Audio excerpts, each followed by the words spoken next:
ਉਹ ਤੇਰਾ ਹੀ ਆਸਰਾ। ਜਿਵੇਂ ਪਿਆਰੀ ਸਾਹਿਬ ਸੰਗਤ ਜੀ ਕੱਲ ਵੀ ਤੁਹਾਨੂੰ ਕਿਹਾ ਸੀ ਕਿ ਜਿਵੇਂ ਜਿਵੇਂ ਕਾਲ ਮਹਾਕਾਲ ਗੁਰਗੱਦੀ ਵੱਲ ਅੱਗੇ ਵੱਧ ਰਿਹਾ ਹੈ, ਉਵੇਂ ਉਵੇਂ ਉਸਦੇ ਜਿਹੜੇ ਏਜੰਟ ਆ ਉਹ ਲਗਾਤਾਰ ਐਕਟਿਵ ਹੋ ਰਹੇ ਆ, ਕਿਉਂਕਿ ਉਹਨਾਂ ਨੂੰ ਵੀ ਕਾਹਲੀ ਲੱਗੀ ਹੋਈ ਹੈ ਵੀ ਜਦੋਂ ਉਹਨੂੰ ਗੁਰਗੱਦੀ ਤੇ ਬਿਠਾਇਆ ਜਾਵੇ ਜਾਂ ਮੁੱਖ ਸੇਵਾਦਾਰ ਬਣਾਇਆ ਹੋਵੇ ਤਾਂ ਕੋਈ ਵਿਰੋਧ ਕਰਨ ਵਾਲਾ ਧੜਾ ਨਾ ਹੋਵੇ, ਉਹਨਾਂ ਧੜਿਆਂ ਨੂੰ ਪਹਿਲਾਂ ਹੀ ਦਬਾ ਦਿੱਤਾ ਜਾਵੇ। ਪਰ ਗੁਰੂ ਪਿਤਾ ਜੀ ਨੇ ਇੱਕ ਵਚਨ ਕੀਤੇ ਸੀ, ਜਿਵੇਂ ਕਾਲ ਮਹਾਕਾਲ ਆਪਣਾ ਦਾਉ ਪੇਚ ਚੱਲਦਾ ਹੈ ਤਾਂ ਸਤਿਗੁਰ ਦਾ ਦਾਉ ਪੇਚ ਆ ਜਿਹੜਾ ਅਰਬੋ ਗੁਣਾ ਜ਼ਿਆਦਾ ਹੁੰਦਾ ਹੈ। ਤੇ ਹੁਣ ਇਸ ਵੇਲੇ ਜਿਹੜਾ ਸਤਿਗੁਰ ਹੈ ਆਪਣੇ ਬੱਚਿਆਂ 'ਚ ਬੈਠ ਕੇ ਉਹ ਦਾਉ ਪੇਚ ਚੱਲ ਰਿਹਾ ਹੈ, ਪਰ ਕਾਲ ਮਹਾਕਾਲ ਦੇ ਏਜੰਟਾਂ ਨੂੰ ਜੀ ਸਮਝ ਨਹੀਂ ਆਉਂਦੀ, ਕਿਉਂਕਿ ਉਹਨਾਂ ਦੀ ਦੇਖਣ ਵਾਲੀ ਅੱਖ ਹੀ ਨਹੀਂ ਰਹੀ।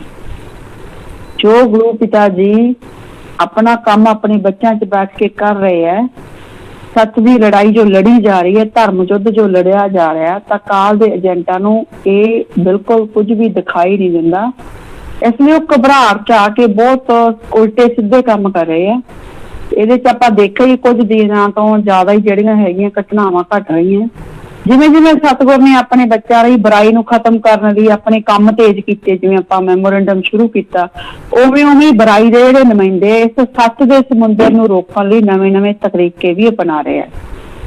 ਪਰ ਗੁਰੂ ਪਿਤਾ ਜੀ ਦੇ ਜਿਵੇਂ ਬਚਨ ਹੈ ਕਿ ਧਰਮ ਦੇ ਚੱਲਦਿਆਂ ਜੇ ਹੋਵੇ ਆਵੇ ਹਨ ਤਾਂ ਕਦੇ ਨਾ ਛੱਡੀਏ ਧਰਮ ਦੀ ਬਾਣ, ਜਿੰਨੇ ਵੀ ਕੋਈ ਕਰ ਲੈ ਸਿਤਮ ਹੱਸ ਹੱਸ ਕੇ ਸहेंगे हम, पर अपने सतगुर से कभी जे प्यार ना होगा कम।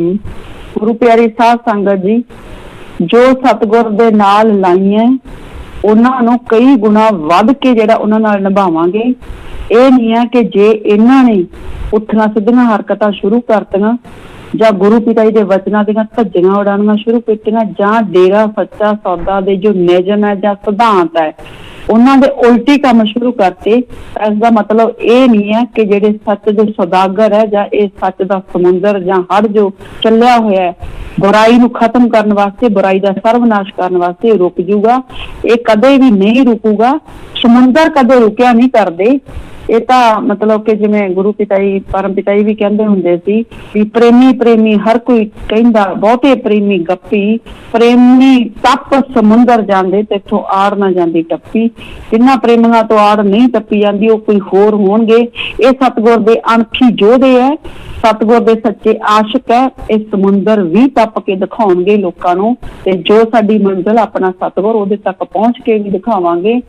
ਸਭ ਤੋਂ ਪਹਿਲੀ ਗੱਲ ਤਾਂ ਪੰਜਾਬ ਦੇ ਵਿੱਚ ਗੁਰੂ ਪਿਤਾ ਜੀ ਨੇ ਨਾਮ ਚਰਚਾ ਦੇ ਨਿਯਮ ਸਪੈਸ਼ਲ ਬਣੇ ਹੋਏ ਆ ਪੰਜਾਬ ਵਾਸਤੇ। ਜਦੋਂ ਪੰਜਾਬ ਦੇ ਹਾਲਾਤ ਖਰਾਬ ਹੋ ਗਏ ਸੀ, ਪੰਜਾਬ ਦੇ ਵਿੱਚ ਨਾਮ ਚਰਚਾ ਬੰਦ ਹੋ ਗਈਆਂ ਸੀ 2007 ਤੋਂ ਬਾਅਦ, ਤਾਂ ਉਸ ਤੋਂ ਬਾਅਦ ਜਦੋਂ ਨਾਮ ਚਰਚਾ ਖੁੱਲ੍ਹਣ ਵਾਸਤੇ ਗੁਰੂ ਪਿਤਾ ਜੀ ਨੇ ਵਚਨ ਕੀਤੇ ਸੀ ਪੰਜਾਬ ਦੇ ਵਿੱਚ ਸੁਬਾਹ 6 ਤੋਂ ਲੈ ਕੇ ਸ਼ਾਮ ਦੇ 6 ਵਜੇ ਤੱਕ ਹੀ ਜਿਹੜੀ ਨਾਮ ਚਰਚਾ ਚੱਲੂਗੀ। ਤਾਂ ਸਭ ਤੋਂ ਪਹਿਲਾਂ ਤਾਂ ਬਲਾਕਾਂ ਦੇ ਜ਼ਿੰਮੇਵਾਰ ਖਾਸ ਕਰਕੇ ਭੰਗੀ ਦਾ ਇਹ ਦੱਸਣ ਜਿਹੜੇ 7, 8 ਜਾਂ 10 ਵਜੇ ਤੱਕ ਇਹ ਨਾਮ ਚਰਚਾ ਚੱਲੀ ਜਾਂਦੀਆਂ।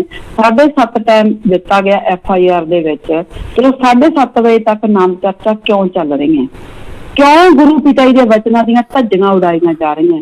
ਜਦੋਂ ਤੁਸੀਂ ਗੁਰੂ ਪਿਤਾ ਜੀ ਦੇ ਵਚਨਾਂ ਦੀਆਂ ਧੱਜੀਆਂ ਉਡਾਓਗੇ, ਉਹ ਵੀ ਮਤਲਬ ਕਿ ਕੋਈ ਉੱਥੇ ਨਾਮ ਚਰਚਾ ਤਾਂ ਹੈ ਵੀ ਨਹੀਂ ਸੀ, ਪਰ ਜਿੱਥੇ ਮੈਂ ਦੇਖਿਆ ਬਹੁਤ ਥਾਵਾਂ ਤੇ ਰਾਤ ਨੂੰ ਨਾਮ ਚਰਚਾ ਚੱਲ ਰਹੀਆਂ। ਕਿਉਂ ਚੱਲ ਰਹੀਆਂ? ਕਿਉਂ ਨਹੀਂ ਬਲਾਕਾਂ ਦੇ ਭੰਗੀਦਾਸ ਜਾਂ ਏਰੀਏ ਦੇ ਭੰਗੀਦਾਸ ਗੁਰੂ ਪਿਤਾ ਜੀ ਦੇ ਵਚਨਾਂ ਨੂੰ ਮੰਨਦੇ ਕਿ ਪੰਜਾਬ ਦੇ ਵਿੱਚ ਸਿਰਫ ਸੁਬਾਹ 6 ਤੋਂ ਲੈ ਕੇ ਸ਼ਾਮ ਦਾ 6 ਵਜੇ ਦਾ ਟਾਈਮ ਹੈ, ਉਸ ਤੋਂ ਬਾਅਦ ਪਿਤਾ ਜੀ ਨੇ ਟਾਈਮ ਨਹੀਂ ਬਦਲਿਆ ਸੀ। ਪਿਤਾ ਜੀ ਨੂੰ ਪਤਾ ਸੀ, ਸਾਰੀਆਂ ਆਉਣ ਵਾਲੇ ਸਮੇਂ ਦਾ ਵੀ ਪਤਾ ਸੀ, ਇਸ ਕਰਕੇ ਸਪੈਸ਼ਲ ਜਿਹੜਾ ਪੰਜਾਬ ਦਾ ਇਹ ਟਾਈਮ ਹੈ ਨਹੀਂ ਬਦਲਿਆ ਗਿਆ ਸੀ। ਉਸ ਤੋਂ ਬਾਅਦ ਗੁਰੂ ਪਿਤਾ ਜੀ ਨੇ ਮਤਲਬ ਕਿ ਬਠਿੰਡੇ ਦੇ ਵਿੱਚ ਵੀ ਜਿਵੇਂ ਕੀਤਾ ਸੀ ਗੁਰੂ ਪਿਤਾ ਜੀ ਨੇ ਕਿ ਭੈਣਾਂ ਦੀਆਂ ਨਾਮ ਚਰਚਾ ਅਲੱਗ ਰੱਖਣਾ ਸੀ, ਬਾਈਆਂ ਦੀਆਂ ਨਾਮ ਚਰਚਾ ਅਲੱਗ ਰੱਖਣਾ ਸੀ। ਭਾਈਆਂ ਦੀ ਨਾਮ ਚਰਚਾ ਦੇ ਵਿੱਚ ਸਿਰਫ ਬਾਈ ਜ਼ਿੰਮੇਦਾਰ ਜਾਂਦੇ ਸੀ ਤੇ ਭੈਣਾਂ ਦੀ ਨਾਮ ਚਰਚਾ ਦੇ ਵਿੱਚ ਸਿਰਫ ਭੈਣਾਂ ਜ਼ਿੰਮੇਵਾਰ ਜਾਂਦੀਆਂ ਸੀ। ਤੇ ਫਿਰ ਗੁਰੂ ਪਿਤਾ ਜੀ ਦੇ ਜਾਣ ਤੋਂ ਬਾਅਦ ਬਠਿੰਡੇ ਦੇ ਵਿੱਚ ਵੀ ਮੈਂ ਦੇਖੀਆਂ ਕਿ ਨਾਮ ਚਰਚਾ ਸਾਂਝੀਆਂ ਕਰ ਦਿੱਤੀਆਂ ਗਈਆਂ। ਕਿਉਂ ਬਈ? ਗੁਰੂ ਪਿਤਾ ਜੀ ਨੂੰ ਸਾਰਾ ਪਤਾ ਸੀ, ਇਸੇ ਕਰਕੇ ਹੀ ਜਿਹੜਾ ਸਖਤੀ ਨਾਲ ਨਿਯਮ ਸੀ ਹੁਣ ਨਾਮ ਚਰਚਾ ਵੀ ਸਾਂਝੀਆਂ ਕਰ ਦਿੱਤੀਆਂ ਗਈਆਂ ਤੇ ਉੱਥੇ ਭੈਣਾਂ ਤੇ ਬਾਈ ਜਾਂਦੇ ਵੀ ਇਕੱਠੇ ਹੈ, ਜ਼ਿੰਮੇਵਾਰ ਵੀ ਇਕੱਠੇ ਜਾਂਦੇ ਹੈ। ਕਿਉਂ ਗੁਰੂ ਪਿਤਾ ਜੀ ਨੇ ਇਹ ਸਾਰੇ ਨਿਯਮ ਬਣਾਏ ਸੀ? ਕੀ ਕਦੇ ਭੰਗੀਦਾਸਾਂ ਨੇ ਇਹਨਾਂ ਚੀਜ਼ਾਂ ਦਾ ਖਿਆਲ ਕੀਤਾ? ਕਿਉਂ ਨਹੀਂ? ਤੁਸੀਂ ਭੰਗੀਦਾਸੀ ਕਰ ਰਹੇ ਹੈ, ਪਰ ਗੁਰੂ ਪਿਤਾ ਜੀ ਦੇ ਵਚਨਾਂ ਤੁਸੀਂ ਨਾਮ ਚਰਚਾ ਦੇ ਵਿੱਚ ਧੱਜੀਆਂ ਉਡਾ ਰਹੇ ਹੈ। ਤੇ ਫਿਰ ਉਸ ਤੋਂ ਬਾਅਦ ਉਲਟਾ ਤੁਸੀਂ ਨਾਨੀ ਦਾ ਜਿਹੜੀ ਭੋਲੀ ਭਾਲੀ ਸਾਧ ਸੰਗਤ ਕਹਿ ਲਓ, ਉਹਨਾਂ ਨੂੰ ਤਾਂ ਕੁਛ ਨਹੀਂ ਪਤਾ ਵੀ ਕੀ ਹੋ ਰਿਹਾ। ਤੇ ਤੁਸੀਂ ਜਿਹੜੇ ਸਤਿਗੁਰ ਦੇ ਆਸ਼ਿਕ ਆ, ਸੱਚੇ ਯੋਧੇ ਆ, ਤੁਸੀਂ ਉਹਨਾਂ ਤੇ ਝੂਠੇ ਪਰਚੇ ਦਰਜ ਕਰਵਾਉਣ ਲੱਗ ਪਏ। ਇਹ ਜਿਹੜੀ ਯੂਥ ਵੀਰਾਂਗਨਾ ਦੀ ਮਮਤਾ ਅਰੋੜਾ ਹੈ, ਕੀ ਦੁਨੀਆ ਨੂੰ ਨਹੀਂ ਜਾਣਦੀ? ਗੁਰਚਰਨ ਦੀ ਖਾਸ ਹੈ, ਗੁਰਚਰਨ ਦੀ ਪੀਏ ਹੈ, ਪਿਆਰੀ ਸਾਧ ਸੰਗਤ ਜੀ। ਇੱਕ ਨਹੀਂ, ਇਹਨੇ 6-7 ਲੜਕੀਆਂ ਇਹੋ ਜਿਹੀਆਂ ਆਪਣੇ ਨਾਲ ਰੱਖੀਆਂ ਹੋਈਆਂ, ਜਿੰਨਾ ਜੇ ਤੁਹਾਨੂੰ ਉਹਨਾਂ ਦਾ ਰਿਕਾਰਡ ਦੱਸੀਏ ਨਾ, ਖੁਦ ਨੂੰ ਸ਼ਰਮ ਆਉਂਦੀ ਹੈ ਕਿ ਮੈਂ ਨਗਰਾਨ ਸਮਿਤੀ ਚ ਰਹੀ ਹਾਂ। ਨਗਰਾਨ ਸਮਿਤੀ ਦੇ ਭੈਣਾਂ ਤੇ ਬਾਈਆਂ ਨੇ ਇਹਨਾਂ ਨੂੰ ਕਿਵੇਂ ਉੱਤੋਂ ਹਰ ਚੀਜ਼ ਤੋਂ ਪਕੜਿਆ ਹੋਇਆ, ਕਿਵੇਂ ਇਹ ਸੰਭਲ ਲੈਂਦਾ ਕਤਾਰ ਦਾ ਸ਼ਿਕਾਰ ਹੈ, ਕਿਵੇਂ ਸੱਚਖੰਡ ਹਾਲ ਦੇ ਵਿੱਚੋਂ ਸਾਡੀ ਸਮਿਤੀ ਨੇ ਇਹਨਾਂ ਨੂੰ ਪੜਿਆ ਹੋਇਆ। ਇੱਕ ਇੱਕ ਚੀਜ਼ ਦਾ ਸਾਡੀ ਸਮਿਤੀ ਕੋਲ ਰਿਕਾਰਡ ਸੀ, ਜਿਹੜਾ ਇਹਨਾਂ ਨੇ ਮਤਲਬ ਕਿ ਜਦੋਂ ਗੁਰੂ ਪਿਤਾ ਜੀ ਗਏ ਸਾਰਾ ਰਿਕਾਰਡ ਸਾੜਿਆ, ਰਜਿਸਟਰਾਂ ਦੇ ਵਿੱਚ ਲਿਖਿਆ ਹੋਇਆ ਸਾਰਾ ਰਿਕਾਰਡ ਸੀ। ਕੀ ਜਿਹੜੇ ਉਹਦੇ ਨਾਂ ਰਹਿੰਦੇ ਖੁਦ ਦਾ ਰਿਕਾਰਡ ਮੈਂ ਇੱਕ ਵਾਰੀ ਗੁਰਚਰਨ ਦੀ ਪਿਛਲੀ ਪੇਕਿਆਂ ਦੀ ਕਹਾਣੀ ਸੁਣਾਈ ਸੀ ਤੇ ਤੁਹਾਨੂੰ ਦੱਸਿਆ ਸੀ ਕਿ ਕਿਵੇਂ ਇਹਨਾਂ ਦੀ ਮਤਲਬ ਕਿ ਜਿਹੜੀ ਲੈਟਰਿਨ ਸੀਗੀ ਉਸ ਸਮੇਂ ਕਿਵੇਂ ਇਹਨਾਂ ਦੇ ਸੀਰੀ ਦਾ ਉਹਦੇ ਵਿੱਚੋਂ ਲਾਸ਼ ਨਿਕਲੀ ਤੇ ਪੁਲਿਸ ਨੇ ਕੱਢੀ ਸੀ। ਜਿਸ ਸਰਗਨਾ ਜਿਸ ਮਤਲਬ ਯੂਥ ਵੀਰਾਂਗਨਾ ਦੀ ਪ੍ਰਧਾਨ ਬਣੀ ਹੋਈ ਹੈ, ਉਹਦੀਆਂ ਲੜਕੀਆਂ ਮਤਲਬ ਕਿ ਜਦੋਂ ਇਸ ਤਰ੍ਹਾਂ ਦਾ ਕੰਮ ਕਰਨਗੀਆਂ ਤੇ ਜਿਹੜੀਆਂ ਬਾਕੀ ਬਲਾਕਾਂ ਦੇ ਵਿੱਚ ਸੇਵਾ ਕਰਦੀਆਂ ਤੇ ਉਹਨਾਂ ਦਾ ਫਿਰ ਮਤਲਬ ਕਿ ਕੀ ਹਾਲ ਰਹਿੰਦਾ ਹੋਊਗਾ, ਜਿਹੜੇ ਉਹਨਾਂ ਦੇ ਮਾਂ ਪਿਓ ਜਾਂ ਉਹਨਾਂ ਦੇ ਪਰਿਵਾਰ ਹੈ, ਕੀ ਉਹਨਾਂ ਤੇ ਨਹੀਂ ਉਂਗਲ ਉੱਠੂਗੀ? ਹੁਣ ਜਦੋਂ ਪਤਾ ਨਹੀਂ ਲੱਗੂਗਾ ਵੀ ਇਹ ਯੂਥ ਵੀਰਾਂਗਨਾ ਦੀ ਭੈਣ ਸੀ ਜਿਹਨੇ ਐਡਾ ਵੱਡਾ ਝੂਠਾ ਇਲਜ਼ਾਮ ਲਗਾਇਆ। ਸ਼ਾਇਦ ਅੱਜ ਇਹਨਾਂ ਨੂੰ ਯੂਥ ਵੀਰਾਂਗਨਾਵਾਂ ਨੂੰ ਗੁਰੂ ਪਿਤਾ ਜੀ ਦੇ ਵਚਨ ਯਾਦ ਨਹੀਂ ਹੈ। ਅੱਜ ਇਹਨਾਂ ਨੇ ਡੇਰੇ ਦੀ ਮਰਿਆਦਾ ਨੂੰ ਪਾਰ ਕਰਤਾ। ਇਹਨਾਂ ਨੂੰ ਇਹ ਵੀ ਸ਼ਰਮ ਨਹੀਂ ਆਈ ਵੀ ਜਿਹੜਾ ਇਲਜ਼ਾਮ ਅਸੀਂ ਲਾ ਰਹੇ ਹਾਂ, ਉਹ ਇਲਜ਼ਾਮ ਅਸੀਂ ਲਗਾ ਕਿਹਦੇ ਤੇ ਰਹੇ, ਉਹ ਬਲਾਕ ਦਾ ਭੰਗੀ ਦੱਸ ਰਿਹਾ। ਅਵਤਾਰ ਬਾਈ ਜੀ ਜਗ੍ਹਾ ਜਗ੍ਹਾ ਜਾ ਕੇ ਹੁਣ ਵੀ ਨਾਮ ਚਰਚਾ ਤੇ ਗੁਰੂ ਪਿਤਾ ਜੀ ਦੇ ਕੇਸ ਸਮਝਾ ਰਿਹਾ। ਉਹ ਵੀ ਸਤਿਗੁਰ ਦਾ ਇੱਕ ਪ੍ਰੇਮੀ ਹੈ, ਇੱਕ ਆਂਖੀ ਯੋਧਾ, ਇੱਕ ਸੱਚਾ ਆਸ਼ਿਕ ਹੈ ਸਤਿਗੁਰ ਦਾ, ਜਿਹਦੇ ਤੇ ਤੁਸੀਂ ਇਲਜ਼ਾਮ ਲਾ ਰਹੇ। ਕੀ ਤੁਹਾਨੂੰ ਸ਼ਰਮ ਨਹੀਂ ਆਈ ਹੈ ਇਲਜ਼ਾਮ ਲਾਉਣ ਦੀ? ਤੁਸੀਂ ਡੇਰਾ ਸੱਚਾ ਸਭਾ ਦੀ ਮਰਿਆਦਾ ਨੂੰ ਭੰਗ ਕਰਕੇ ਰੱਖਤਾ। ਲੋਕ ਕੀ ਸੋਚਣਗੇ ਕਿ ਜਿਹੋ ਜਿਹੇ ਇਹਨਾਂ ਦੇ ਪ੍ਰੇਮੀ ਫਿਰ ਇਹਨਾਂ ਦਾ ਗੁਰੂ ਵੀ ਇਹਦਾ ਮਤਲਬ ਇਹੋ ਜਿਹਾ ਸੀ? ਤੁਸੀਂ ਉਂਗਲ ਕਿਉਂ ਚੁਕਵਾਈ? ਅੱਜ ਘੱਟੋ ਘੱਟ ਇਹਨੂੰ ਤਾਂ ਸ਼ਰਮ ਕਰ ਦੇਣਾ ਵੀ ਇਸ ਤਰ੍ਹਾਂ ਦੇ ਝੂਠੇ ਇਲਜ਼ਾਮ ਦੇ ਨਾਲ ਸਾਡੇ ਗੁਰੂ ਪਿਤਾ ਜੀ ਦੇ ਵੱਲ ਉਂਗਲ ਉੱਠ ਰਹੀ ਹੈ। ਤੇ ਇਹਨਾਂ ਔਰਤਾਂ ਨੂੰ ਇਹ ਸ਼ਰਮ ਨਹੀਂ ਆਉਂਦੀ? ਇਹਨਾਂ ਨੂੰ ਕੀ ਗੁਰੂ ਪਿਤਾ ਜੀ ਦੇ ਜਿਹੜੇ 2015 ਦੇ ਵਿੱਚ ਵਚਨ ਨਹੀਂ ਯਾਦ? ਸਾਰੀ ਸੰਗਤ ਨੂੰ ਯਾਦ ਹੋ, ਪਿਤਾ ਜੀ ਨੇ ਮਜਲਿਸ ਦੇ ਵਿੱਚ ਜਦੋਂ ਪਿਤਾ ਜੀ ਦੂਜੀ ਫਿਲਮ ਦੀ ਰਿਲੀਜ਼ਿੰਗ ਹੋਈ ਸੀ ਬੰਬੇ, ਤੇ ਉੱਥੇ ਪਿਤਾ ਜੀ ਜਦੋਂ ਗਏ ਸੀ ਤੇ ਯੂਥ ਵਾਲੀਆਂ ਵੀ ਗਈਆਂ ਸੀ। ਕੀ ਇਹਨਾਂ ਨੇ ਹੋਟਲਾਂ ਦੇ ਵਿੱਚ ਉੱਥੇ ਗੰਦ ਮਚਾਇਆ ਸੀ? ਗੁਰੂ ਪਿਤਾ ਜੀ ਨੇ ਆ ਕੇ ਮਜਲਿਸ ਦੇ ਵਿੱਚ ਵਚਨ ਕੀਤੇ ਸੀ। ਉਹ ਕਹਿੰਦੇ ਅਸੀਂ ਆਪਣੀਆਂ ਅੱਖਾਂ ਨਾਲ ਦੇਖਿਆ ਯੂਥ ਵਾਲੀਆਂ ਜੋ ਕੁਝ ਉੱਥੇ ਕਰ ਰਹੀਆਂ ਸੀ ਤੇ ਸਖਤੀ ਨਾਲ ਵਚਨ ਕੀਤੇ ਸੀ। ਕਹਿੰਦੇ ਕੋਈ ਵੀ ਯੂਥ ਵਾਲੀ ਅੱਜ ਤੋਂ ਬਾਅਦ ਆਪਣੀ ਮਾਂ ਜਾਂ ਪਿਓ ਜਾਂ ਆਪਣੇ ਘਰ ਵਾਲੇ ਤੋਂ ਬਿਨਾਂ ਬਲਾਕਾਂ ਦੇ ਵਿੱਚ ਜਾਂ ਕਿਤੇ ਵੀ ਸੇਵਾ ਤੇ ਇਕੱਲੀ ਨਹੀਂ ਜਾਊਗੀ। ਫਿਰ ਬਲਾਕਾਂ ਵਾਲਿਆਂ ਨੇ ਕਦੇ ਇਹਨਾਂ ਨੂੰ ਬੁਲਾਉਣ ਤੋਂ ਪਹਿਲਾਂ ਤੇ ਜਾਂ ਇਹਨਾਂ ਨੂੰ ਨਾਮ ਚਰਚਾ ਦੇ ਵਿੱਚ ਬੁਲਾਉਣ ਤੋਂ ਪਹਿਲਾਂ ਕਦੇ ਇਹਨਾਂ ਨੇ ਸੋਚਿਆ ਬਲਾਕਾਂ ਦੇ ਭੰਗੀਦਾਸਾਂ ਨੇ ਜਾਂ ਜ਼ਿੰਮੇਵਾਰਾਂ ਨੇ ਵੀ ਪਿਤਾ ਜੀ ਦੇ ਇਹ ਵਚਨਾਂ ਤੇ ਦਿਖਾਓ ਤੁਹਾਡਾ ਮਾਂ ਜਾਂ ਪਿਓ ਤੇ ਜਾਂ ਤੁਹਾਡਾ ਕੋਈ ਘਰ ਵਾਲਾ ਕਿੱਥੇ ਹੈ ਨਾਲ? ਗੁਰੂ ਪਿਤਾ ਜੀ ਦੇ ਵਚਨ ਇੱਕ ਸੁਰੱਖਿਆ ਕਵਚ ਹੁੰਦੇ ਆ। ਪਿਤਾ ਜੀ ਕਹਿੰਦੇ ਹੁੰਦੇ ਸੀ, ਗ੍ਰੰਥਾਂ ਦੇ ਵਿੱਚ ਲਿਖਿਆ ਹੋਇਆ, ਕਲਯੁਗ ਦੇ ਵਿੱਚ ਸਤਿਗੁਰ ਦੇ ਵਚਨ ਮੰਨਣਾ ਸਭ ਤੋਂ ਵੱਡੀ ਭਗਤੀ ਹੈ। ਜਦੋਂ ਤੁਸੀਂ ਪਹਿਲਾਂ ਗੁਰੂ ਪਿਤਾ ਜੀ ਦੇ ਵਚਨਾਂ ਦੀਆਂ ਸ਼ਰੇਆਮ ਧੱਜੀਆਂ ਉਡਾ ਰਹੀਆਂ, ਤੁਸੀਂ ਤਾਂ ਹੁਣ ਨੀਚਤਾ ਦੀ ਹੱਦ ਹੀ ਕਰਤੀ। ਤੁਸੀਂ ਕੀ ਸੋਚਦੀਆਂ ਜੋ ਤੁਹਾਡੇ ਪਹਿਲਾਂ ਦੇ ਰਿਕਾਰਡ ਆ ਉਹ ਕਿਸੇ ਨੂੰ ਨਹੀਂ ਪਤਾ? ਸਾਰੇ ਤੁਹਾਡੇ ਇੱਕ ਇੱਕ ਰਿਕਾਰਡ ਸਾਰੇ ਪਤਾ। ਅੱਜ ਕਿਸੇ ਨੇ ਕਮੈਂਟ ਲਿਖਿਆ, ਕਹਿੰਦੇ ਵੀਰਪਾਲ ਹੁਣ ਆਏ ਨਹੀਂ ਕਹੂਗੀ ਵੀ ਸਾਡੇ ਕੋਲ ਸਾਰੇ ਪ੍ਰੂਫ ਹੈ। ਸਾਡੇ ਕੋਲੇ ਸਾਰੇ ਪ੍ਰੂਫ ਹੈ ਕਿ ਕਿਵੇਂ ਇਹ ਲੜਕੀਆਂ ਝੂਠੀਆਂ, ਕਿਵੇਂ ਝੂਠਾ ਦੋਸ਼ ਲਾਇਆ ਗਿਆ। ਸਮਾਂ ਆਉਣ ਤੇ ਇੱਕ ਇੱਕ ਪ੍ਰੂਫ ਪਾਵਾਂਗੇ ਫੇਸਬੁੱਕ ਤੇ, ਇਹਨਾਂ ਦੇ ਪਹਿਲੇ ਰਿਕਾਰਡ ਕੱਢ ਕੇ ਵੀ ਪਾਵਾਂਗੇ। ਸਮਾਂ ਤਾਂ ਆਉਣ ਦਿਓ, ਸਬਰ ਰੱਖੋ, ਠੰਡ ਰੱਖੋ ਥੋੜੀ ਜੀ। ਜਿਹੜੇ ਇਹਨਾਂ ਦੇ ਏਜੰਟ ਆ ਨਾ, ਜਿਹੜੇ ਇਹਨਾਂ ਦੇ ਜ਼ਿਆਦਾ ਭਮੱਕੜ ਹੈ ਇਹਨਾਂ ਦੇ, ਉਹ ਥੋੜੀ ਠੰਡ ਰੱਖੋ। ਇੱਕ ਇੱਕ ਸਬੂਤ ਦੇਵਾਂਗੇ ਇਹ ਕਿਵੇਂ ਕੰਮ ਕਰਦੇ ਨੇ, ਕਿਵੇਂ ਇਹਨਾਂ ਨੂੰ ਰੱਖਿਆ ਗਿਆ ਤੇ ਕਿਵੇਂ ਇਹਨਾਂ ਦੀਆਂ ਮੈਰਿਜ ਕਿਉਂ ਨਹੀਂ ਹੋਣ ਦਿੱਤੀਆਂ ਗਈਆਂ, ਕਿਉਂ ਇਹਨਾਂ ਨੂੰ ਮਤਲਬ ਕਿ ਇਹਨਾਂ ਦੇ ਘਰ ਨਹੀਂ ਵਸਣ ਦਿੱਤੇ ਗਏ, ਕਿਵੇਂ ਇਹਨਾਂ ਨੂੰ ਹਿਪਨੋਟਾਈਜ਼ ਕਰਕੇ ਇਹਨਾਂ ਦੀ ਪ੍ਰਧਾਨ ਨੇ ਆਪਦੇ ਨਾਲ ਲਾਇਆ ਹੋਇਆ ਤੇ ਇਹਨਾਂ ਦਾ ਮੇਨ ਕੰਮ ਕੀ ਸੀ ਉਹ ਵੀ ਸਾਨੂੰ ਪਤਾ ਹੈ। ਉਹ ਵੀ ਸਾਨੂੰ ਪਤਾ ਹੈ ਕਿ ਇਹਨਾਂ ਦਾ ਮੇਨ ਕੰਮ ਕਿਸ ਵਾਸਤੇ ਇਹਨਾਂ ਨੂੰ ਇਸ ਤਰ੍ਹਾਂ ਅੰਦਰ ਰੱਖਿਆ ਗਿਆ ਹੈ। ਕਿਵੇਂ ਅੱਜ ਇਹਨਾਂ ਨੂੰ ਇਹ ਯੂਥ ਦੀਆਂ ਇਹਨਾਂ ਕੁੜੀਆਂ ਨੂੰ ਕਿਵੇਂ ਡੇਰੇ ਦੇ ਵਿੱਚੋਂ ਤਨਖਾਹਾਂ ਦਿੱਤੀਆਂ ਜਾਂਦੀਆਂ? ਕੀ ਪਿਤਾ ਜੀ ਨੇ ਯੂਥ ਦੀਆਂ ਜਿਹੜੀਆਂ ਜ਼ਿੰਮੇਵਾਰ ਬਣਾਈਆਂ ਸੀ ਉਹਨਾਂ ਨੂੰ ਕਿਸੇ ਨੂੰ ਪਹਿਲਾਂ ਤਨਖਾਹ ਮਿਲਦੀ ਸੀ? ਮੈਂ ਖੁਦ ਨੈਸ਼ਨਲ ਸੈਕਟਰੀ ਰਹੀ ਹਾਂ, ਸਾਨੂੰ ਤਾਂ ਕੋਈ ਤਨਖਾਹ ਨਹੀਂ ਮਿਲਦੀ ਸੀ। ਕਿਸੇ ਨੂੰ ਕਦੇ ਕੋਈ ਤਨਖਾਹ ਨਹੀਂ ਮਿਲੀ, ਕਿਸੇ ਜ਼ਿੰਮੇਵਾਰ ਨੂੰ ਤਨਖਾਹ ਨਹੀਂ ਮਿਲਦੀ, ਪਰ ਇਹਨਾਂ ਨੂੰ ਤਨਖਾਹਾਂ ਦਿੱਤੀਆਂ ਜਾਂਦੀਆਂ। ਗੁਰੂ ਪਿਆਰੀ ਸਾਧ ਸੰਗਤ ਜੀ, ਅਵਤਾਰ ਬਾਈ ਜੀ ਨੂੰ ਵੀ ਸਾਰੀ ਦੁਨੀਆ ਜਾਣਦੀ ਹੈ। ਉਹ ਆਪਦੇ ਬਲਾਕ ਦੇ ਭੰਗੀ ਦੱਸ ਰਹੇ ਹੈ ਬਹੁਤ ਟਾਈਮ। ਪਿਛਲੇ 2-3 ਸਾਲਾਂ ਤੋਂ ਲਗਾਤਾਰ ਸਾਡੀ ਟੀਮ ਦੇ ਨਾਲ ਕੰਮ ਕਰ ਰਹੇ ਆ। ਗੁਰੂ ਪਿਤਾ ਜੀ ਦੇ ਹੱਕ ਦੇ ਵਿੱਚ ਜੋ PIL ਹਾਈ ਕੋਰਟ ਦੇ ਵਿੱਚ ਲਗਾਈ ਗਈ ਹੈ, ਉਹਦੇ ਵਿੱਚ ਵੀ ਮੇਨ ਪਟੀਸ਼ਨ ਕਰਤਾ ਹੈ ਬਾਈ ਜੀ। ਮੇਰਾ ਬੇਟਾ ਇੱਕ ਸ਼ਾਮ ਬਾਈ ਜੀ ਹੈ ਸਾਡੇ ਨਾਲ, ਇਹਨਾਂ ਦੇ ਨਾਲ ਤਿੰਨਾਂ ਦੇ ਨਾਲ ਇੱਕ ਭੈਣ ਹੈ ਬਲਵਿੰਦਰ ਭੈਣ ਜੀ ਰੋਪੜ ਤੋਂ। ਇਹ ਸਾਰੇ ਇਕੱਠੇ ਰਾਤ ਨੂੰ ਕਿੰਨਾ ਚਿਰ ਬੈਠ ਕੇ ਸਾਰਾ ਸਟੱਡੀ ਕਰਦੇ ਆ, ਦੇਖਦੇ ਆ। ਮੈਂ ਵੀ ਨਾਲ ਬੈਠੀ ਹੁੰਦੀ ਹਾਂ। ਮਤਲਬ ਹੀ ਨਹੀਂ ਹੈ ਕਦੇ ਵੀ ਬਾਈ ਜੀ ਦਾ ਕਦੇ ਵੀ ਇੰਨਾ ਮਤਲਬ ਕਿ ਆਪਣੀਆਂ ਭੈਣਾਂ ਤੋਂ ਵੱਧ ਸਤਿਕਾਰ ਦਿੰਦੇ ਆ ਸਭ ਨੂੰ। ਭੈਣ ਜੀ ਤੋਂ ਬਿਨਾਂ, ਅਵਤਾਰ ਬਾਈ ਜੀ ਦੀ ਆਦਤ, ਭੈਣ ਜੀ ਤੋਂ ਬਿਨਾਂ ਉਹ ਗੱਲ ਨਹੀਂ ਕਰਦੀ, ਉਹ ਕਿਸੇ ਨੂੰ ਇਕੱਲਾ ਭੈਣ ਸ਼ਬਦ ਵੀ ਨਹੀਂ ਕਹਿੰਦੀ।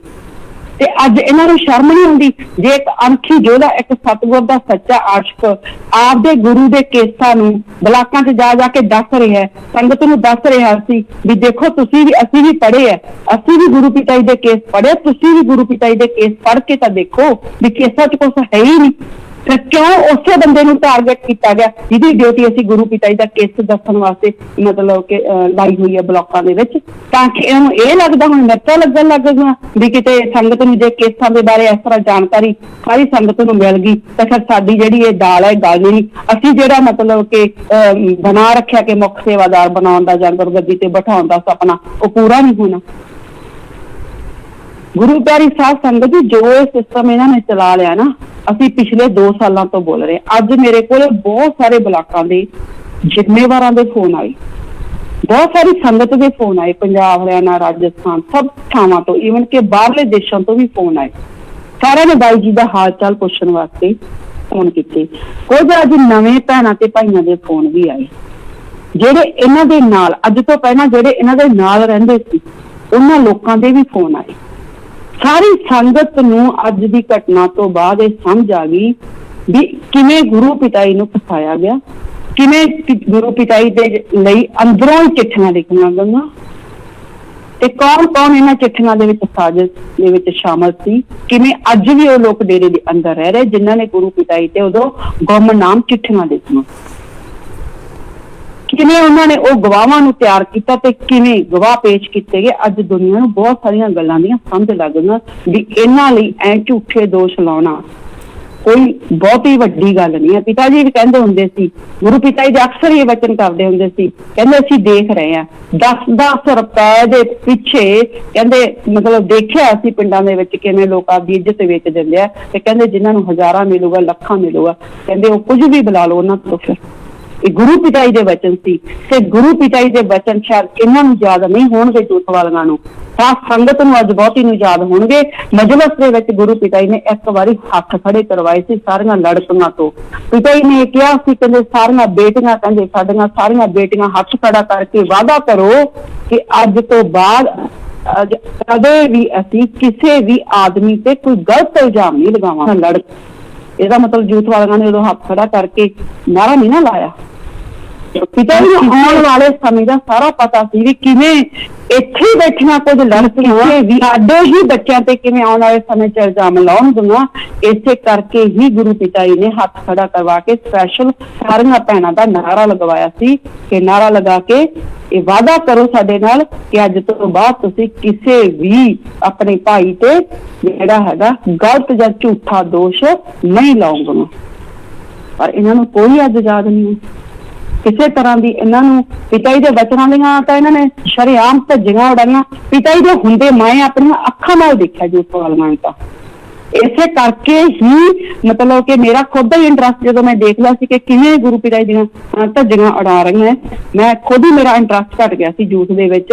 ਪਰ ਉਸ ਤੋਂ ਬਾਅਦ ਠੀਕ ਹੈ, ਗੁਰਚਰਨ ਨੇ ਖੁਦ ਫੋਨ ਕਰਕੇ, ਗੁਰਚਰਨ ਦਾ ਫੋਨ ਸੀ ਤੇ ਬਬਲੂ ਨੂੰ ਫੜਾ ਕੇ ਕਹਿਤਾ ਸੀ ਕਿ ਅੱਜ ਤੋਂ ਬਾਅਦ ਤੂੰ ਜੂਥ ਦੀ ਨੈਸ਼ਨਲ ਸੈਕਟਰੀ ਨਹੀਂ।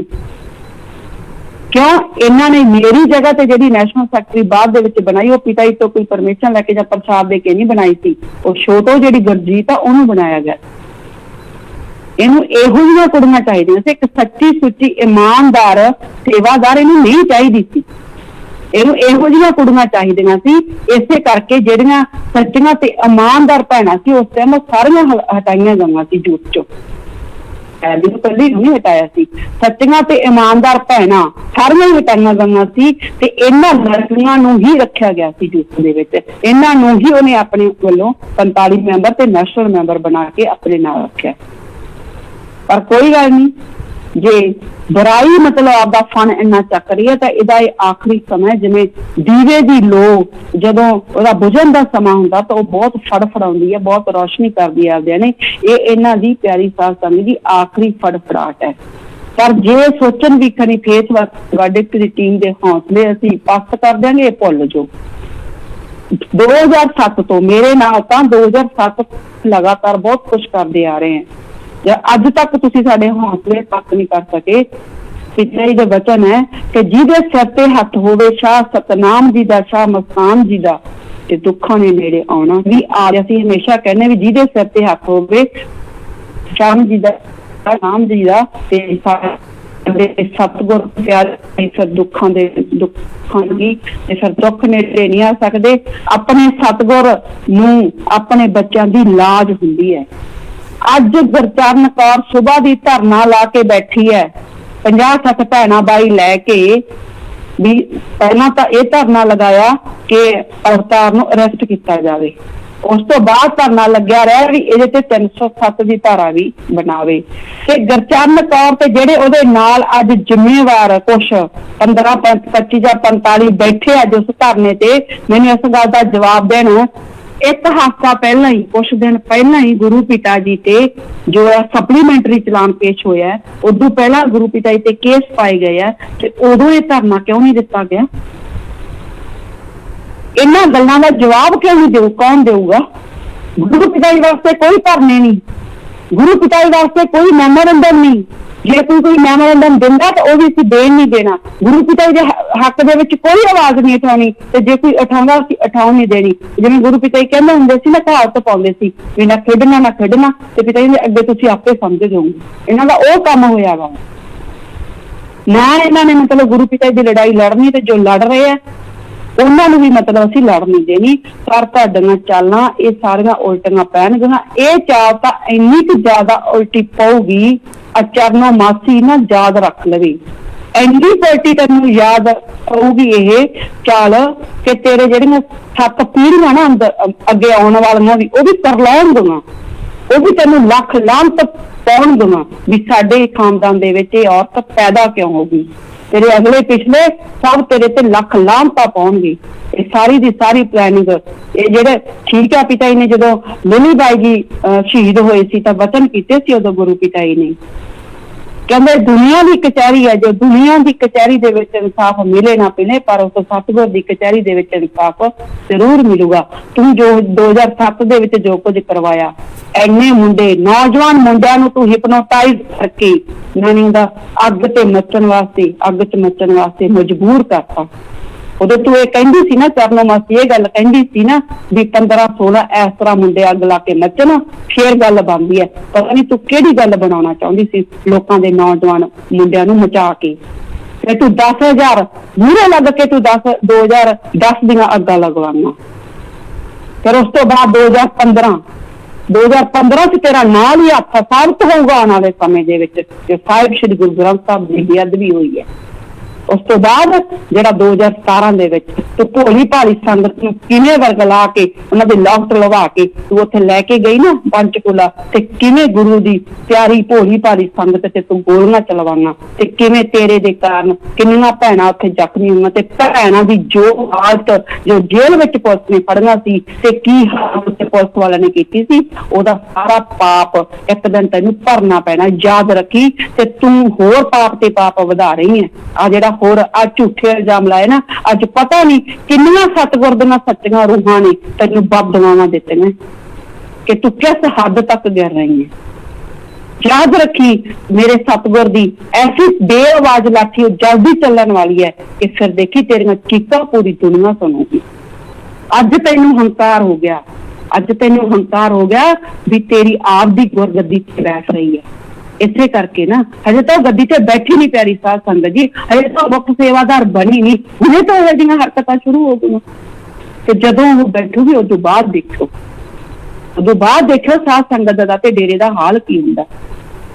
ਪਰ ਅੱਜ ਮੈਨੂੰ ਇੱਕ ਗੱਲ ਦੀ ਥੋੜੀ ਜੀ ਅੰਦਰੋਂ ਤਸੱਲੀ ਵੀ ਹੋਈ ਕਿ ਬਹੁਤ ਸਾਰੇ ਬਲਾਕਾਂ ਦੇ ਭੈਣਾਂ ਨੇ ਤੇ ਭਾਈਆਂ ਨੇ ਜ਼ਿੰਮੇਵਾਰਾਂ ਨੇ ਫੋਨ ਕੀਤੇ ਹੈ। ਫੋਨ ਕਰਕੇ ਉਹਨਾਂ ਨੇ ਇੱਕ ਵਾਅਦਾ ਕੀਤਾ कि अज तो बाद असी इन्हां दा बुराई ते चलण वालियां दा साथ नहीं देवांगे। अज तो पहला जो साडे तो गलतियां हो गईयां असी इन्हां दा साथ दिंदे रहे हर काम दे विच, पर अज जो होया साडे डेरा सच्चा सौदा दी मर्यादा ही इन्हां ने तार-तार करके रखती। अज तो बाद असी इन्हां दा साथ नहीं देवांगे। तां मैं उन्हां सारे जिन्ने भी ब्लाकां दे जिम्मेवारां दा मेरे कोल अज फोन आया, उन्हां सारे भैणां दा उन्हां सारे भाइयां दा बहुत बहुत धन्नवाद करदी हां उन्हां दा मैं। ते चलो जिवें पिता जी कहंदे हुंदे सी जदों जागो उदों ही सवेरा। जे अजे भी उन्हां नूं समझ लग गई कि साडी टीम सही चल रही है ते कुछ जिहड़े हैगे आ एजेंसियां दे फिट कीते जां पार्टियां दे फिट कीते होए लोग है, जो एक ग्रुप है जो डेरे ते कब्जा करके बैठ गया ते गुरु पिता जी लई ओह कुछ नहीं कर रहा, तां ਅਸੀਂ ਉਹਨਾਂ ਦਾ ਚਲੋ ਧੰਨਵਾਦ ਕਰਦੇ ਹਾਂ ਜੋ ਸਾਡੀ ਟੀਮ ਦੇ ਨਾਲ ਆਉਣਾ ਚਾਹੁੰਦੇ ਆ। ਮੋਸਟ ਵੈਲਕਮ ਕਰਦੇ ਹਾਂ ਅਸੀਂ ਆਪਣੀ ਟੀਮ ਦੇ ਵਿੱਚ ਉਹਨਾਂ ਸਾਰੇ ਜ਼ਿੰਮੇਵਾਰ ਭਾਈਆਂ ਦਾ ਭੈਣਾਂ ਦਾ ਜਿਹੜੇ ਸੱਚ ਦੇ ਮਾਰਗ ਤੇ ਚੱਲਦੇ ਹੋਏ ਇਹਨਾਂ ਅਣਖੀ ਯੋਧਿਆਂ ਦਾ ਸਾਥ ਦੇਣਾ ਚਾਹੁੰਦੇ ਆ। ਜੋ ਵੀ ਸਾਥ ਸੰਗਤ ਟੀਮ ਦਾ ਸਾਥ ਦੇਣਾ ਚਾਹੁੰਦੀ ਹੈ ਅਸੀਂ ਸਾਰਿਆਂ ਦਾ ਮੋਸਟ ਵੈਲਕਮ ਕਰਦੇ ਹਾਂ। ਆਉਣ ਵਾਲੇ ਟਾਈਮ ਦੇ ਵਿੱਚ ਸਾਧ ਸੰਗਤ ਬਹੁਤ ਜਾਗਰੂਕ ਹੋ ਰਹੀ ਹੈ। ਸਾਧ ਸੰਗਤ ਦੇ ਸਾਹਮਣੇ ਬਹੁਤ ਸਾਰੀਆਂ ਅਸਲੀਅਤ ਆ ਜਾਣਗੀਆਂ। ਜੋ ਅਸੀਂ ਪਿਛਲੇ 2 ਸਾਲਾਂ ਤੋਂ ਲਗਾਤਾਰ ਬੋਲ ਰਹੇ ਹਾਂ ਉਹ ਸਾਰੀਆਂ ਗੱਲਾਂ ਇੱਕ ਇੱਕ ਕਰਕੇ ਹੁਣ ਸਾਧ ਸੰਗਤ ਦੇ ਸਾਹਮਣੇ ਆ ਰਹੀਆਂ। ਅੱਜ ਮੈਨੂੰ ਇੱਕ ਨਿਗਰਾਨੀ ਸਮਿਤੀ ਵਾਲੇ ਬਾਈ ਦਾ ਵੀ ਫੋਨ ਆਇਆ ਕਿ ਇਹਨਾਂ ਨੇ ਪੁਰਾਣੇ ਡੇਰੇ ਦੇ ਵਿੱਚ ਜੋ ਨਿਗਰਾਨੀ ਸਮਿਤੀ ਬਣੀ ਸੀ ਉਹ ਵੀ ਇਹਨਾਂ ਨੇ ਭੰਗ ਕਰਤੀ। ਹੁਣ ਇਹ ਕਹਿ ਰਹੇ ਆ ਕਿ ਸਾਨੂੰ ਨਿਗਰਾਨੀ ਸਮਿਤੀ ਦੀ ਡੇਰੇ ਵਿੱਚ ਲੋੜ ਨਹੀਂ। ਕਮਾਲ ਹੈ, ਜਿਸ ਨਿਗਰਾਨੀ ਸਮਿਤੀ ਨੂੰ ਗੁਰੂ ਪਿਤਾ ਜੀ ਨੇ अपनी रहमत नाल खुद बनाया सी। गुरु पिता जी ने 1991 ਦੇ ਵਿੱਚ खुद नियम बनाए सी कि निगरानी समिति सारियां समितियां ते ईवन के एडम ब्लॉक तक भी निगाह रखूगी। मुख्य सेवा दे जिहड़ा उदों मुख्य प्रबंधक सी ਉਹਦੇ ਤੇ भी कहा सी ਉਹਦੇ ਤੇ भी निगाह रखूगी। ਤਾਂ ਅੱਜ ਇਹਨਾਂ ਨੇ ਇਹ ਕਹਿ ਦਿੱਤਾ ਗਿਆ ਸਮਿਤੀ ਨੂੰ ਕਿ ਹੁਣ ਸਾਨੂੰ ਨਿਗਰਾਨੀ ਸਮਿਤੀ ਦੀ ਲੋੜ ਨਹੀਂ ਰਹੀ। ਇਸ ਕਰਕੇ ਅਸੀਂ ਨਿਗਰਾਨੀ ਸਮਿਤੀ ਅੱਜ ਤੋਂ ਬਾਅਦ ਖਤਮ ਕਰਦੇ ਹਾਂ। ਕਿਸੇ ਨੇ ਨਿਗਰਾਨੀ ਸਮਿਤੀ ਦੇ ਸੇਵਾਦਾਰ ਨੇ ਸੇਵਾ ਤੇ ਨਹੀਂ ਆਉਣਾ। ਆਉਣ ਵਾਲੇ ਸਮੇਂ ਦੇ ਵਿੱਚ ਇਹੋ ਜਿਹੀਆਂ ਬਹੁਤ ਸਾਰੀਆਂ ਅਦਲਾ ਬਦਲੀਆਂ ਡੇਰੇ ਦੇ ਵਿੱਚ ਹੋਣਗੀਆਂ। ਲਗਾਤਾਰ ਸਾਧ ਸੰਗਤ ਹੁਣ ਸਾਡੇ ਨਾਲ ਕੰਟੈਕਟ ਕਰ ਰਹੀ ਹੈ। ਜਦੋਂ ਉਹਨਾਂ ਨਾਲ ਖੁਦ ਨਾਲ ਧੱਕਾ ਹੋ ਰਿਹਾ ਤਾਂ ਹੁਣ ਸੰਗਤ ਹੈ ਜਿਹੜੀ ਮਹਿਸੂਸ ਕਰ ਰਹੀ ਹੈ ਕਿ ਡੇਰੇ ਦੇ ਵਿੱਚ ਬਹੁਤ ਜ਼ਿਆਦਾ ਗਲਤ ਹੋ ਰਿਹਾ। ਪਰ ਜਦੋਂ ਅਸੀਂ ਪਿਛਲੇ 2 ਸਾਲਾਂ ਤੋਂ ਲਗਾਤਾਰ ਬੋਲ ਰਹੇ ਹਾਂ, ਅਸੀਂ ਪਿਛਲੇ 4 ਸਾਲਾਂ ਤੋਂ ਸਾਡੀ ਟੀਮ ਲਗਾਤਾਰ ਕੰਮ ਕਰ ਰਹੀ ਹੈ, ਉਦੋਂ ਸ਼ਾਇਦ ਸੰਗਤ ਨੂੰ ਲੱਗਦਾ ਸੀ ਕਿ ਅਸੀਂ ਝੂਠ ਬੋਲ ਰਹੇ ਹਾਂ। ਪਰ ਅਜੇ ਵੀ ਅਸੀਂ ਸਾਰੀ ਸਾਧ ਸੰਗਤ ਨੂੰ ਹੱਥ ਜੋੜ ਕੇ ਬੇਨਤੀ ਕਰਦੇ ਹਾਂ ਕਿ ਅਜੇ ਵੀ ਸੰਭਲ ਜੋ ਬਲਾਕਾਂ ਦੇ ਭੰਗੀ ਦਾ ਖਾਸ ਕਰਕੇ ਬਲਾਕਾਂ ਦੇ ਜ਼ਿੰਮੇਵਾਰ ਚਾਹੇ 15 25 ਚਾਹੇ 45 ਹੈ, ਜੋ ਸੱਚ ਦੇ ਮਾਰਗ ਤੇ ਚੱਲਣਾ ਚਾਹੁੰਦੇ ਜੋ ਵੀ ਜ਼ਿੰਮੇਵਾਰ ਸਭ ਤੋਂ ਪਹਿਲਾਂ ਇਹ ਜੂਥ ਵਾਲਿਆਂ ਦਾ ਆਪਦੇ ਬਲਾਕਾਂ ਚ ਆਉਣਾ ਬੰਦ ਕਰੋ। ਗੁਰੂ ਪਿਤਾ ਜੀ ਦੇ ਵਚਨਾਂ ਦੇ ਅਨੁਸਾਰ ਨਾਮ ਚਰਚਾ ਰੱਖੋ। ਸਮਾਂ ਵੀ ਗੁਰੂ ਪਿਤਾ ਜੀ ਦੇ ਵਚਨਾਂ ਦੇ ਅਨੁਸਾਰ ਰੱਖੋ ਤੇ ਜੋ ਬਾਕੀ ਨਿਯਮ ਹੈ ਸਿਰਫ ਤੇ ਸਿਰਫ ਇੱਕ ਜਿਹੜਾ ਪ੍ਰਸ਼ਾਦ ਪਿਤਾ ਨੇ ਬਿਸਕੁਟਾਂ ਦਾ ਕਿਹਾ ਉਹੀ ਸ਼ਾਇਦ ਉਵੇਂ ਹੋਣੇ ਚਾਹੀਦੇ। ਸਿੰਪਲ ਸ਼ਬਦ ਲੱਗਣੇ ਚਾਹੀਦੇ। ਕੋਈ ਇਹੋ ਜਿਹੇ ਭਜਨ ਨਾ ਲਾਓ ਕਿ ਉੱਥੇ ਮਤਲਬ ਕਿ ਤੁਸੀਂ ਲਾ ਦਿੰਦੇ ਰੂਬਰੂ ਨਾਇਕਾਂ ਦੇ ਜਿਹੜੇ ਹੈਗੇ ਭਜਨ ਚਲਾ ਕੇ ਸੰਗਤ ਨਚਾਉਣੇ ਆ। ਇਹ ਗੁਰੂ ਦੀ ਮਰਿਆਦਾ ਤੋਂ ਬਾਹਰ ਹੈ ਸਾਰਾ ਕੁਝ। ਪਿਆਰੀ ਸਾਧ ਸੰਗਤ ਜੀ ਹੱਥ ਜੋੜ ਕੇ ਬੇਨਤੀ ਹੈ ਜਿਹੜਾ ਕਾਲ ਆ ਮਹਾਕਾਲ ਆ ਬਹੁਤ ਜ਼ਿਆਦਾ ਕੱਲ ਵੀ ਕਿਹਾ ਸੀ ਯੋਗ ਹੈ। ਇਹ ਆਉਣ ਵਾਲੇ ਸਮੇਂ ਦੇ ਵਿੱਚ ਬਹੁਤ ਸਾਰੀਆਂ ਘਟਨਾਵਾਂ ਹੋਰ ਵੀ ਘਟਾਊਗਾ। ਇੱਕ ਪਿਤਾ ਜੀ ਦੇ ਬਚਨ ਹੈ ਕਿ ਜੋ ਧੂਰੀ ਨਾਲ ਲੱਗੇ ਰਹਿਣਗੇ ਸਿਰਫ ਉਹੀ ਬਚਣਗੇ, ਜਿਹੜੇ ਸਿਰਫ ਸਤਿਗੁਰ ਨਾਲ ਲੱਗੇ ਰਹਿਣਗੇ ਉਹ ਬਚਣਗੇ। ਬਾਕੀਆਂ ਨੂੰ ਕਾਲ ਆ ਜਿਹੜਾ ਦੋ ਪਿੜਾਂ ਦੇ ਵਿੱਚ ਪੀਸ ਕੇ ਆਟਾ ਕਰ ਦੂਗਾ। ਜਿਹੜੇ ਹੁਣ ਇਸ ਕਾਲ ਮਹਾਕਾਲ ਦੇ ਤੇ ਉਹਨਾਂ ਦੇ ਏਜੰਟਾਂ ਦੇ ਧੱਕੇ ਚੜ ਜਾਣਗੇ ਉਹਨਾਂ ਦਾ ਆਟਾ ਜ਼ਰੂਰ ਹੋਵੇਗਾ। ਪਰ ਹੱਥ ਜੋੜ ਕੇ ਸਾਡੀ ਤਾਂ ਫਿਰ ਸੰਗਤ ਨੂੰ ਬਾਰ-ਬਾਰ ਬੇਨਤੀ ਹੈ ਕਿ ਸਿਰਫ ਤੇ ਸਿਰਫ ਆਪਣੇ ਗੁਰੂ ਦੇ ਵਚਨ ਸੁਣੋ, ਆਪਣੇ ਗੁਰੂ ਦੇ ਅੱਗੇ ਅਰਦਾਸ ਕਰੋ, ਗੁਰੂ ਦੀਆਂ ਬਣਾਈਆਂ ਹੋਈਆਂ ਅਰਦਾਸਾਂ ਕਰੋ। ਜੇ ਤੁਹਾਨੂੰ ਨਹੀਂ ਸਮਝ ਲੱਗਦੀ ਤਾਂ ਗੁਰੂ ਪਿਤਾ ਜੀ ਦੇ ਇਹ ਵੀ ਵਚਨ ਆ ਕਿ ਜੇਕਰ ਤੁਸੀਂ ਕਿਤੇ ਡਬਲ ਮਾਈਂਡਡ ਹੋ ਜਾਂਦੇ ਆ, ਤੁਹਾਨੂੰ ਨਹੀਂ ਪਤਾ ਲੱਗਦਾ ਵੀ ਕੀ ਸਹੀ ਹੈ ਕੀ ਗਲਤ ਹੈ, ਤਾਂ ਤੁਸੀਂ ਸਭ ਤੋਂ ਵੱਡਾ ਵਕੀਲ ਤੁਹਾਡਾ ਸਤਿਗੁਰ ਤੁਹਾਡੇ ਅੰਦਰ ਬੈਠਾ ਹੈ। ਅੱਧਾ ਘੰਟਾ ਪੌਣਾ ਘੰਟਾ ਤੁਸੀਂ ਸਿਮਰਨ ਰੂਪੀ ਫੀਸ ਆਪਣੇ ਸਤਿਗੁਰ ਨੂੰ ਭਰੋ ਤੇ ਜੋ ਤੁਹਾਡੇ ਅੰਦਰੋਂ ਖਿਆਲ ਆਵੇ ਉਹ ਤੁਸੀਂ ਕਰੋ। ਬੇਸ਼ੱਕ ਸਾਨੂੰ ਨਾ ਸੁਣੋ ਪਰ ਕੋਈ ਵੀ ਕੰਮ ਗਲਤ ਕੰਮ ਕਰਨ ਤੋਂ ਪਹਿਲਾਂ ਜਾਂ ਗਲਤ ਦਾ ਸਾਥ ਦੇਣ ਤੋਂ ਪਹਿਲਾਂ ਜਾਂ ਸਹੀ ਜਾਂ ਗਲਤ ਦੀ ਤੁਹਾਨੂੰ ਹਜੇ ਵੀ ਪਹਿਚਾਣ ਨਹੀਂ ਹੋ ਰਹੀ, ਤੇ ਕਿਉਂਕਿ ਸੰਗਤ ਐਸ ਮੋੜ ਤੇ ਆ ਕੇ ਖੜੀ ਹੋ ਗਈ ਤੇ ਉਹਨੂੰ ਸਮਝ ਹੀ ਨਹੀਂ ਲੱਗ ਰਿਹਾ ਕੀ ਸਹੀ ਹੈ ਤੇ ਗਲਤ ਹੈ। ਤਾਂ ਇੱਕੋ ਤਰੀਕਾ ਜੋ ਗੁਰੂ ਪਿਤਾ ਜੀ ਨੇ ਦਿੱਤਾ ਹੋਇਆ, ਆਪਦਾ ਆਪਣੇ ਗੁਰੂ ਪਿਤਾ ਜੀ ਦੇ ਅੱਗੇ ਬੈਠੋ, ਸਿਮਰਨ ਕਰੋ, ਅਰਦਾਸ ਕਰੋ ਕਿ ਹੇ ਮਾਲਕ ਤੂੰ ਹੀ ਸਾਨੂੰ ਸੱਚ ਤੇ ਝੂਠ ਦੀ ਪਹਿਚਾਣ ਕਰਾ। ਜੋ ਸਤਿਗੁਰ ਅੰਦਰੋਂ ਆਵਾਜ਼ ਦੇਵੇ ਗੁਰੂ ਪਿਆਰੀ ਸਾਧ ਸੰਗਤ ਜੀ ਉਵੇਂ ਕਰਨਾ। ਤੇ ਸਾਡਾ ਜੋ ਮਤਲਬ ਕਿ ਉਦੇਸ਼ ਆ ਜਾਂ ਜੋ ਸਾਡੀ ਮਕਸਦ ਲੈ ਕੇ ਚੱਲੇ ਜਾਂ ਮਿਸ਼ਨ ਲੈ ਕੇ ਚੱਲੇ ਆ, ਗੁਰੂ ਪਿਤਾ ਜੀ ਨੂੰ ਨਿਰਦੋਸ਼ ਸਾਬਤ ਕਰਕੇ ਉਸਨੇ ਆਣ ਬਾਣ ਤੇ ਸ਼ਾਨ ਨੂੰ ਕਈ ਗੁਣਾ ਜਿਹੜਾ ਵਧਾਉਣਾ ਇਸ ਦੁਨੀਆ ਦੇ ਵਿੱਚ, ਇਸ ਮਕਸਦ ਤੋਂ ਸਾਨੂੰ ਕੋਈ ਭੜਕਾ ਨਹੀਂ ਸਕਦਾ। ਇਸ ਮਕਸਦ ਨੂੰ ਜੋ ਲੈ ਕੇ ਚੱਲੇ ਹੋਏ ਆ ਉਹ ਸਾਡਾ ਜਿਹੜਾ ਉਵੇਂ ਹੀ ਰਹੇਗਾ। ਧੰਨ ਧੰਨ ਸਤਿਗੁਰੂ ਤੇਰਾ ਹੀ ਆਸਰਾ।